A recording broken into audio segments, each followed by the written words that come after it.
حالة من الحزن الشديد أصابت الوسط الفني بعد الإعلان عن وفاة الفنان سليمان عيد، واللي كان الخبر بمثابة مفاجأة لأن الفنان سليمان عيد كان لسه من يومين بيأدي واجب العزاء في أحد المنتجين. كمان أسس اللي حكى عن تفاصيل آخر يوم في حياة سليمان عيد، واللي قال امبارح قابلني وكان صايم وفطرنا سوا وكان كويس وما كانش فيه أي حاجة واتفقنا على الشغل، وقال لي هقابلك بكرة بعد صلاة الجمعة. فاتفاجئت لما عرفت الخبر. أنا مش مصدق بجد اللي حصل. الله يرحمك يا صاحبي، الله يرحمك يا سليمان.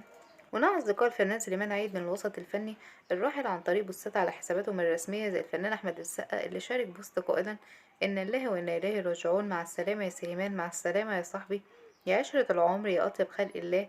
ربنا يرحمك ويصبر أهلك وولادك ويصبرنا جميعا برجاء الدعاء. كمان المخرج مجدي الهواري اللي شارك بوست: الله يرحمك يا أطيب خلق الله، معلش اللقا نصيب، وسلام لصاحبك الحبيب علاء ولي الدين رحمة الله عليكم. كسرة قلب على الصبح دي يا سلم انت السابقون، لا حول ولا قوة إلا بالله، إن الله وإنا إليه راجعون. البقاء لله. سليمان عيد في سمة الله. ربنا يرحمك يا حبيبي ويغفر لك ويسكنك فسيح جناته ويصبر أهلك وأصدقائك وأحبابك يا رب. تقيلة قوي علينا يا سليمان. والفنان شريف منير اللي شارك دنيا غريبة وملهاش أمان لسه أول امبارح بنتعشى مع بعض، وكانت قعدته بشوش وطيب وضحكنا وانبسطنا وكان طبيعي وجميل.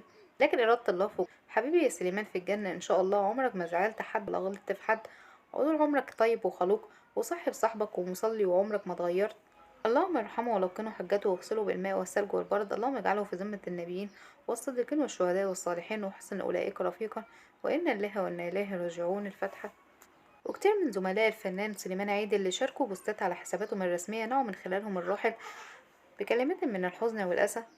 أما عن سبب وفاة الفنان سليمان عيد، فزي ما اتكلم أسس وقال إنه كان بالفعل عنده في آخر يوم اللي هو يوم الخميس قبل وفاته بيوم، وكان صايم وفطر عند أسس، وبعد ما روح شعر بتعب في صدره، فكلم ابنه عبد الرحمن يطلب له الإسعاف. وبالفعل عبد الرحمن طلب الإسعاف، ومفيش 8 دقايق زي ما بيقول كانت الإسعاف وصلت، بس ما كملش 10 دقايق للمستشفى وكان توفى سليمان عيد نتيجة توقف لعضلة القلب بسبب هبوط حاد في الدورة الدموية، وبقت محفوظة عن طريق محاولات تنشيط القلب بالصدمات الكهربائية، إلا أن القلب لم يستجب وتم إعلان خبر وفاة الفنان سليمان عيد بحسب تقرير الوفاة الصادر من المستشفى.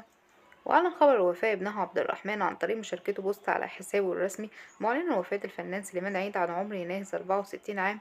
وبعد انتشار البوست بشكل كبير عمت حالة من الحزن والصدمة عن وفاة الفنان سليمان عيد. كمان أثناء صلاة الجنازة وتشييع الجثمان بالمسجد الكبير بالمجمع الإسلامي بمدينة الشيخ زايد بعد صلاة الجمعة، زي الفنان صلاح عبد الله اللي بكى بشدة وسقط في الأرض من كتر صدمته على وفاة الفنان سليمان عيد. وكتير من الفنانين الأصدقاء المقربين للفنان سليمان عيد رحم الله الفنان سليمان عيد وأسكنه فسيح جناته وألهم ذويه الصبر والسلوان.